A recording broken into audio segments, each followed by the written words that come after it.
This video is rated B for you'd better back on out of here if you don't want spoilers, buddy.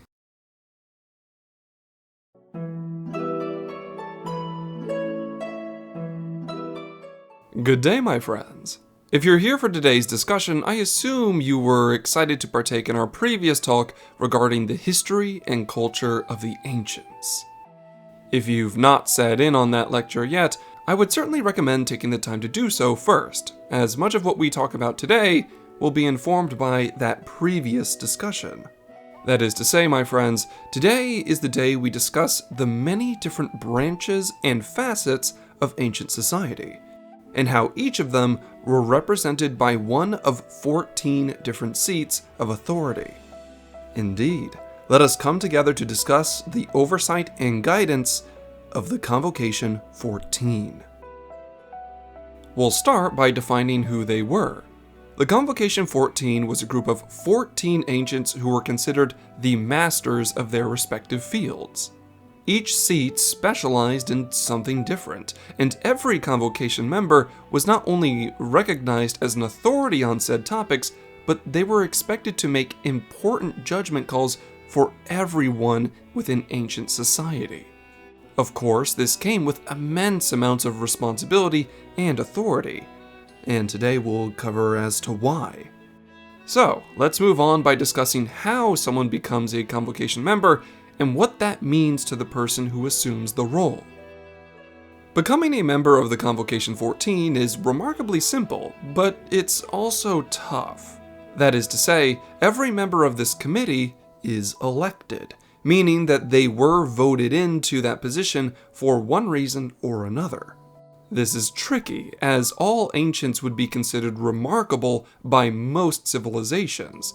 So how does one go about picking and choosing someone from a group of already exceptional individuals? Well, there are a few traits that are looked out for based on which seat the ancient will be taking. However, there are some common denominators. Of course, things like exceptional talent and virtue are looked for, but it's more than that. Perhaps an ancient is elected to the position because of their popularity with people in that field, and as such, they would have a much easier time convincing or leading large swaths of their society.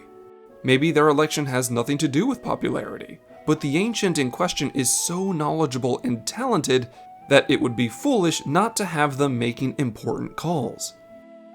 And in some cases, ancients with unique powers, abilities, and personality traits will be searched for in order to make fulfilling their role much easier. There are a remarkable amount of variables to watch out for when electing someone into one of these 14 positions. But again, since it's an elected position, all you need is enough votes, and suddenly you're a member of the Convocation 14. Once someone becomes a member of the Convocation, two things happen. The usual white mask that an ancient wears is replaced by a red mask, sort of like a badge of office. And secondly, their name is replaced with the title of their seat. Indeed, when talking to any member of the Convocation, an ancient would more often say the title of their position than their actual name. The reason is because when joining the Convocation, you're no longer living for just yourself, you are serving your community. If the ancients considered themselves the stewards of Eorzea, then the members of the Convocation were servants of ancient society on top of that. But how does one leave these positions? If the ancients are nigh immortal beings, how does one of the 14 seats become vacant? The answer is simple. Most ancients would choose when their time was up. As morbid as it might sound, ancients would often choose when they felt it was time to return to the heart of the star, allowing themselves to pass on peacefully as they rejoined the ethereal realm and waited for their soul to be reborn again. There are a variety of reasons an ancient might do this, but the most common one by far is that the ancient in question feels their life's work has been complete. Understandably, this is hard to describe, as I've limited knowledge on this practice, and all I know for certain is that very old ancients would often choose when to become part of the star's natural cycle once again. But of course, as I said before, this also was one of the ways a seat in the Convocation 14 would become available. In fact, it wasn't uncommon for that Convocation member to name an ancient they felt would be best suited to be their replacement. Maybe the person in question was a student, an apprentice, or even a beloved friend. Either way, it would be put to a vote, and in time, a new member would join the Convocation 14. But I've spent enough time talking about the committee itself. Come, my friends, let us discuss every seat of the Convocation 14 and let me know if any of these departments speak to you. As I've said, I don't have tons of data on them, but I will do my best, and since there's no real order to them, I'll just start somewhere and work my way down the list. The first seat we'll discuss has an affinity for all things floral and agricultural. They are personified by their love of all things plant life, and this even extends to fungus. I am referring to the seat of Halmarut. Halmarut is known as the sower, and their responsibility as a member of the Convocation 14 is to be the cultivator of all things regarding botanical and mycological creations. As such, Halmarut will preside over anything involving plant life, whether they be tiny flowers and mushrooms to enormous and mighty trees. An ancient bearing the title of Halmarut would likely be able to turn infertile land into plentiful harvesting grounds given enough time. And while I have nothing to address this directly, I believe it can be inferred that Halmarut would also have been in charge of overseeing intelligent plant life as well. So, any creature considered a seedkin would likely have fallen under their jurisdiction at some point. Second is another seat involving authority over living things. They, with this title, would be made to oversee anything that lives upon the land, from small and fragile prey to massive and mighty predator. This member is the seat of Lawgriff. Lawgriff is known as the pastor, and their responsibility was in the cataloging and caretaking of any terrestrial creature.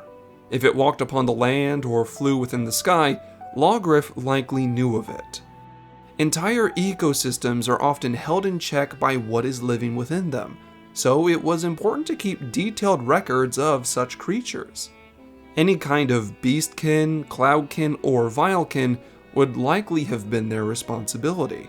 And as someone meant to look over such a diverse selection of creatures, Lawgriff certainly would have had their work cut out for them. The third seat has us moving from the land down into the depths of the rivers, lakes, and oceans of the star. This seat was to watch over all forms of aquatic life, whether it be fish, coral, or any other form of aquatic creature. This was the seat of Metron. Metron is known as the Mariner, and their responsibility was to act as magister of all nautical affairs and surveyor of all aquatic creations. It's likely they were made to oversee more than just what was living in the water. They also would have had a working knowledge of things like the strength and flow of ocean currents as well, because understanding where a current might guide aquatic life is just as important as the creatures themselves. However, before we discuss the next seat, I feel I must attend to something. In my previous recitation, some of you astutely observed that I was overlooking something. In my haste to cover as much data as possible, I fumbled a bit, so here I shall elaborate.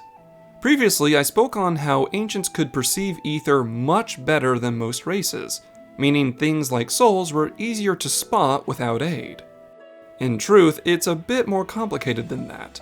For you see, while most ancients were known to possess heightened levels of ethereal perception, the degree of this perception was often different. Some ancients could observe ethereal phenomena in such vivid detail, it was almost like they were seeing into another world. However, since souls are still made of ether, just like everything else, anyone with a strong enough ethereal perception would be able to make out the details of one. In fact, sometimes you don't even need to be gifted an ethereal sight at all, as many types of ghosts are viewable by the naked eye, which is actually an excellent segue into the seat we're discussing now.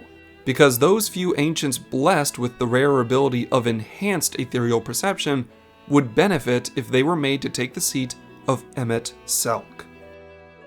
Emet Selch is known as the Redeemer, and their responsibility was to be the keeper of the underworld and overseer of death. The ancients would often refer to things like the lifestream and the ethereal realm as the underworld, because its flow would carry the dead deep into the heart of the star, and is where all souls travel to and from at some point. The job of Emet Selch was likely to ensure this cycle of death is untainted and uninterrupted. Otherwise, you end up with things like Ashkin running around. However, if the one named Emet Selch was remarkably gifted when it came to ethereal perception, they would be able to observe the ebb and flow of ether and life itself in ways that we can only imagine. They would be able to see through the gaps and still observe these things with otherworldly clarity, meaning that they could keep a close eye on the underworld with confidence. The next seat we'll be discussing is actually the direct counter to the previous one. While Emet Selch was responsible for overseeing death and the underworld, this position is designed to be the overseer of life, as well as all the strange and fantastical ways it can manifest. I am referring to the seat of Fandaniel. Fandaniel is known as the Observer, and their responsibility was to be the Assayer of extant phenomena and Overseer of life. Now, Assayer of phenomena may sound like a lot of colorful jargon, but it essentially means that Fandaniel was meant to observe and maybe even test anything remarkable that survives and thrives within reality. Instead of focusing on a single type of living thing, Fandaniel was likely meant to understand the concept of life itself. And in doing so, they would ensure that life would be able to flourish and prosper no matter what form it might take. But not all that lives are mindless and driven purely by instinct. Indeed, so long as there is sapient life, things can become strangely complicated. And the next seat we're covering is meant to bring order to such complications. They are the one meant to stand in judgment, to weigh the scales of morality and maintain order between those who might cause harm to one another. I speak of the Convocation member known as Pashtarat. Pashtarat is known as the Arbiter, and their responsibility was to be the conservator of order and the collective will.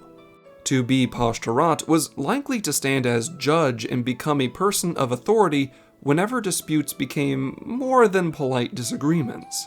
Most likely, those who served as Pashtarat not only had a strong sense of ethics, but an equally strong will to make difficult choices when necessary.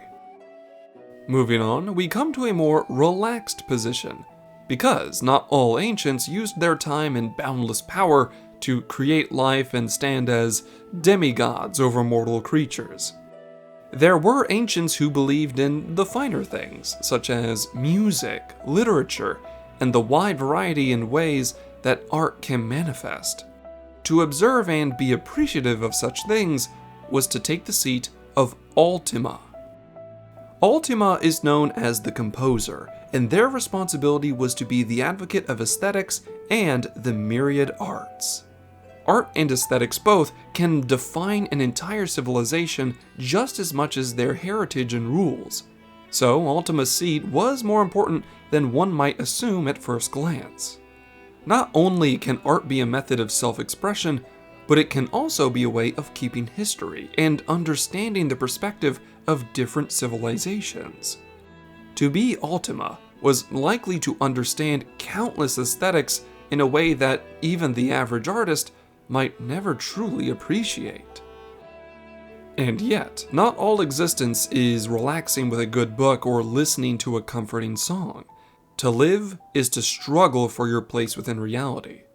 Whether they be lowly insect or massive monster, nature demands that all must fight for their place in the world.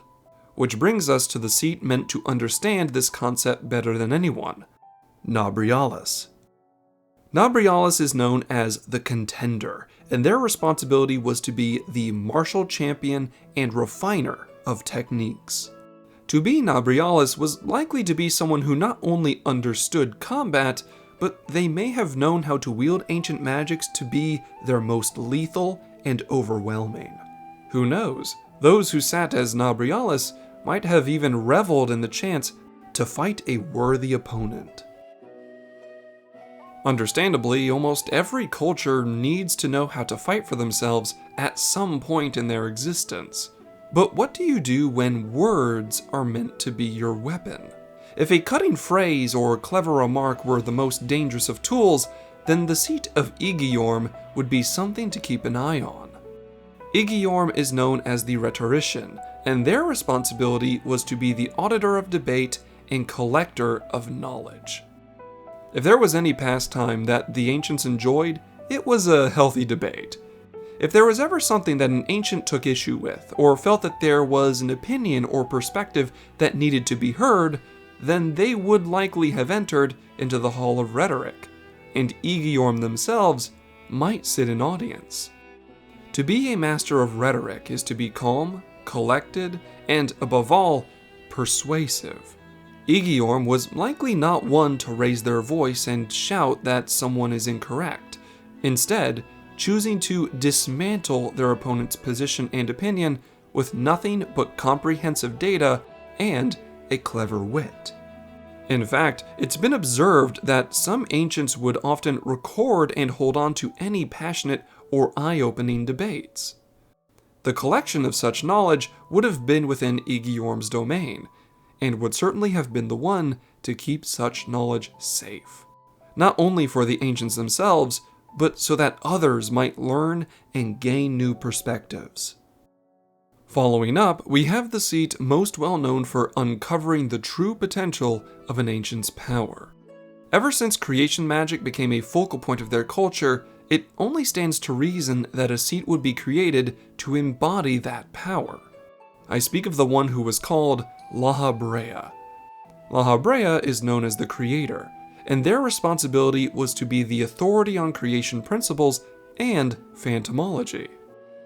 To be Lodestone was likely to test the limits of creation magic as a whole, to understand how detailed or creative something might be while not compromising its etheric integrity.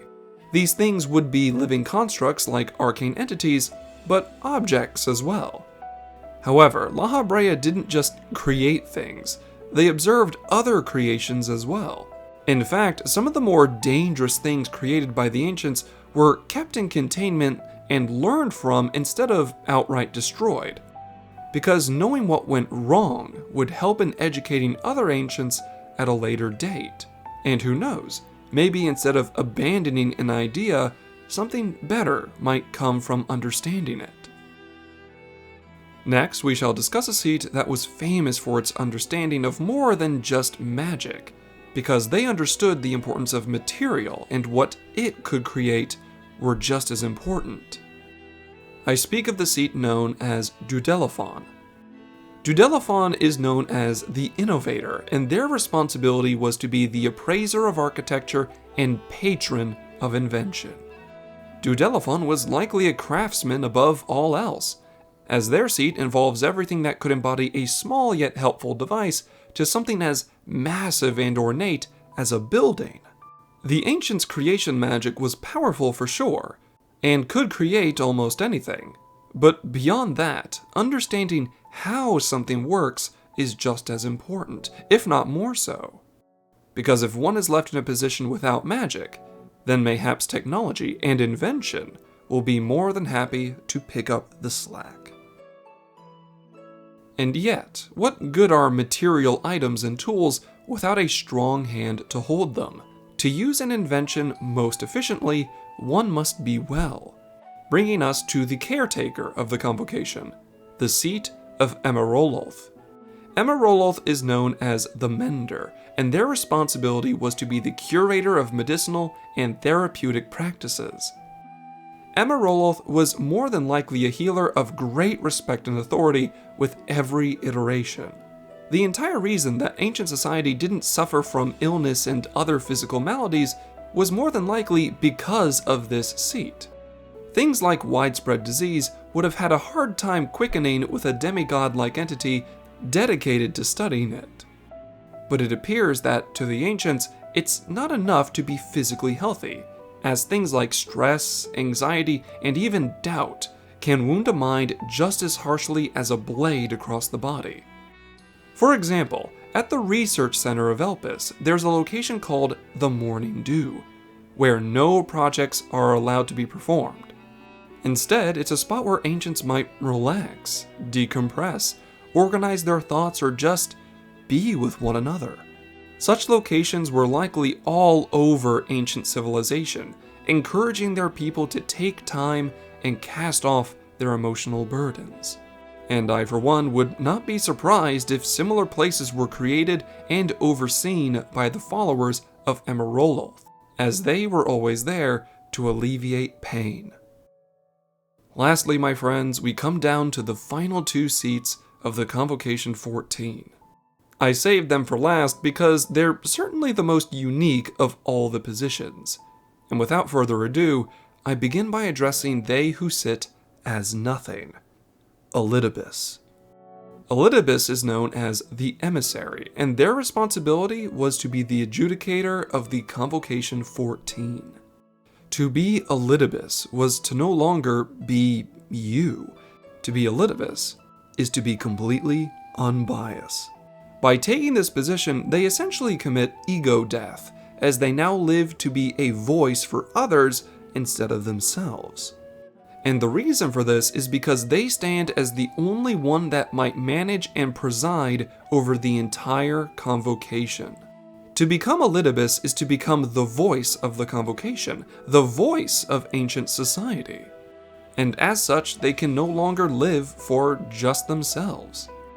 As such, Elidibus is the only member of the Convocation known to wear white robes. These are meant to symbolize their impartial nature and denote their position as strictly an advisor. Likewise, any ancient that forsook public office and was willing to relinquish any form of power or authority might also wear these white robes to show they've become no more than a voice that might offer guidance. And finally, we come to the last seat. While almost all members of the Convocation 14 go to and from the capital of Amarant and meet with each other quite regularly, this member is almost never around. Their chair is almost always empty. Because of all the 14 positions, they are the most proactive. I speak of the free-spirited seat of Azim. Azim is known as the Traveler, and their responsibility was to be the pilgrim of the star and counselor to the people. To be Azim was never to be in one place for too terribly long. They were likely at their most comfortable when traveling the entire world and seeing all that it has to offer. But of course, their job wasn't to wander around aimlessly. While most Convocation members would address issues or situations as they present themselves, Azim would often be taking care of problems before they happened. Discovering lost things and collecting knowledge in their travels, all so that they might bring what they learned back to those who need it most. As such, Azim's secondary role was that of a counselor. They were meant to be wise, approachable, and of course, empathetic. As discussed earlier, the ancients weren't blind to such things that might weigh on a person's mind or heart, and Azim might just be the one person someone needs to hear from in their darkest moment. And that, my friends, are all the seats of the Convocation 14. While they may have been the authorities of their respective fields, many groups of ancients would serve under them as disciples and apprentices. For most seats of the Convocation, there were many ancients who followed them and worked closely alongside them. Some may have been close friends, while others might have strictly been business partners. And yet, all of them worked toward the betterment of their projects, to the betterment of their society, and of course, the star. But between us, my friends, I hope that wasn't too much for one sitting. I'm curious to hear which seat of the Convocation resonated with you the most. Be sure to leave me your thoughts. And with that, I believe I've rambled on long enough. I hope you enjoyed today's lesson, and I hope to see you again soon. And until then, stay safe, my friends. Thank you all for watching to the end. If you enjoyed this video, why not subscribe and share this with your fellow adventurers? With your help, I'll try to reach out even further and bring even greater stories to you. Although, I'd be remiss if I didn't acknowledge my biggest contributors. A grand thank you to Amina Viltaria, Slippers, Potato, Sage Mouse, Sinalv Bagel, Cizani, and Travan Shea, with an additional nod to the scholarships on screen. Links to things like my Twitter and that of my channel artist Caddy can be found in the description. Thank you all for your viewership as well as your support, and I hope all of you have a wonderful day. Class dismissed.